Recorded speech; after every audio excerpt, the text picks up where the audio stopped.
Hello everyone, Jim Bostock here again. I hope you're all healthy, you're doing well. Let's do a video on shoulder impingement pain, tendinopathies, shoulder bursitis, tendinitis. Lots of questions coming through about this. Sadly, I've met a lot of people this year with shoulder impingement pain. We love the gym. We love pushing weights. A lot of people have been cooped up at home. So of course, home exercises, lots of pushing and pulling, and heavier weights especially, or lots of volume, shoulder impingement pain. People in sport, throwing activity, swimming, shoulder impingement pain. So I wanted to simplify this shoulder impingement pain for you so that you can visualize in your mind how this is happening and why it can keep persisting and what's the pain and what's going on. When I explain this in the clinic to people who have it, it really does help in the longevity of you looking after the shoulder. The goal is to not keep re-impinging, doing the bursitis again. So if you have a good visual picture of what's happening, it's tremendous. So it's really simple. So the shoulder blade, the ball, there's the socket, your shoulder socket and the ball, so it sits in together. We all know this. So the ball is a part of your arm bone, the humerus, and it sits in like so. Why shoulder impingement, bursitis, tendinitis, all that happens is simply about the space right under here. Right under here. The acromion is the subacromial space. So I'm going to pretend I'm one of the tendons. I'm going to stick my finger, the supraspinatus, one of the main ones, right? Stick it under and there it comes out, right there. And now my finger attaches to this bone here, right there, the greater trochanter, just like so. It attaches like that. So every day when we get out of bed or even when we're sleeping, we're pinching all the time. When we do your hair, shower, clothing, lifting weights, computer work, driving, everything.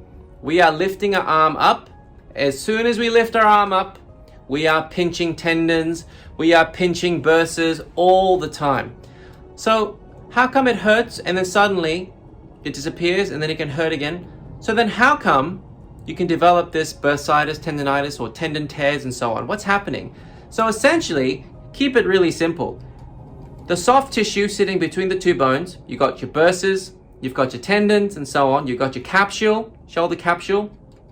If you are rubbing that tissue harder and harder every day because of increased joint pressure, increased pressure within the joint, you are pinching harder and harder. What happens when you rub your skin lightly and then harder and harder and harder? You can develop a blister. The same thing happens in here. The soft tissue between the bones, when the pressure is up and you're pinching it every day, doing the washing, and it's getting harder and harder, and then it develops a blister. The blister is inflammation. Inflammation is itis. Tendinitis, tendinopathies, which is the progressed version of a inflamed itis, tendinitis, and bursitis, capsulitis. You've annoyed the soft tissue because you're rubbing too hard. That's simply it. That's how we develop the pain and the bursitis that people get injections for and treatments for. So why does it happen? The increased pressure I mentioned earlier. How does that happen? All the muscles that sit around the shoulder joint, especially the big ones. So you've always heard me talk about the pecs, your big chest muscles, which you want to look pretty and big, right? When we do bench press, for example, and push-ups. Your lats, the big muscles at the back that make you look wide. Your big deltoid muscles, all the big guys. They increase the pressure in this joint. And if you do not decompress, I'll repeat that, if you don't decompress the joint daily, especially if you're doing lots of exercise, lots of tennis, lots of throwing, if you do not decompress those big muscles, the pressure in here will continue to go up. So you can be doing well, you know, you can be doing well, everything's going fine, then suddenly you wake up or you do one motion and there it is. You have a fall, you catch yourself and there it is. So the pressure was building for a very long time because you were not managing it well. So how do you manage it? Stretching. Doesn't matter if you're a fan of stretching or not, or you believe stretching is useless or it's the best thing since sliced bread. It doesn't matter. I recommend everyone, if you're a human being, to stretch your muscles gently. That's the key. Don't rip at it. Gently. Every day. Frequently. Every day. At least up to 5 times a day. Stretch your chest. Stretch your lats. Every day. And you've always seen me do videos on the thoracic spine. Foam roll your thoracic spine every day with deep breathing. Again, the idea is to take the pressure off, decompress. Stretch your chest, stretch your lats, foam roll your upper spine. Those are my 3 must-dos. You can do your all the other fancy ones for your deltoids and triceps and so forth as well. Please do them. But the more you stretch, especially when you're lifting heavier, lifting more, doing more sport, more activity, the simple rule of thumb, the more activity, the more stress and load you're providing your shoulder joint, the more you must stretch to counterbalance. If that is increasing too much further than this one, the pressure builds up. And over time, you will most likely develop an impingement, bursitis, so forth. So I highly recommend stretching gently and frequently.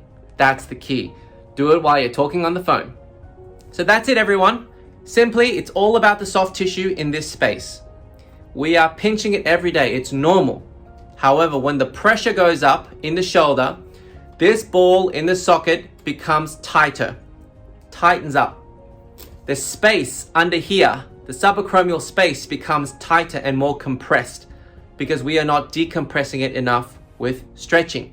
You can add massage in there as well. If you get regular massages, that also helps because it's releasing the pressure.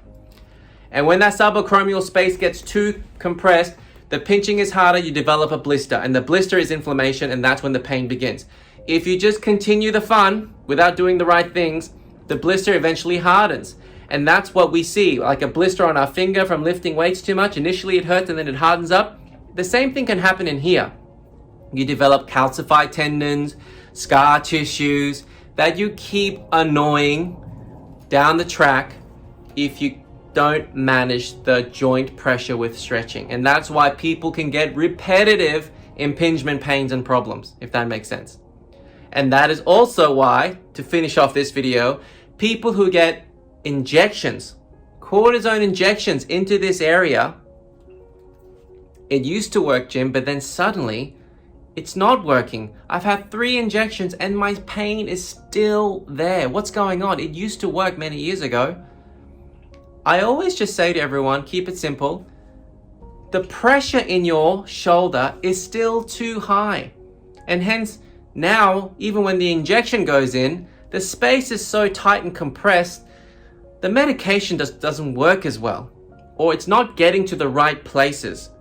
The compression in the fascia here is too tight. If you loosen it all with good stretching, good massage, if you're doing it regularly, of course, in my line of work, the nerve locks that I get also decompresses it like that and gets rid of the pains as well, but that's for another video. The space is better. The space is better. The pressure is less, hence any medication that goes in works more effectively. General rule of thumb. All right, everyone, if you have any questions on this, please let me know. Please comment below. Please feel free to join my private Facebook group at the Bostock Institute, where I do a lot of these videos, where I give a lot of videos like this, and we answer your personal questions through videos and communications. So feel free to join me there. Thank you very much for watching. Until the next time, talk to you soon.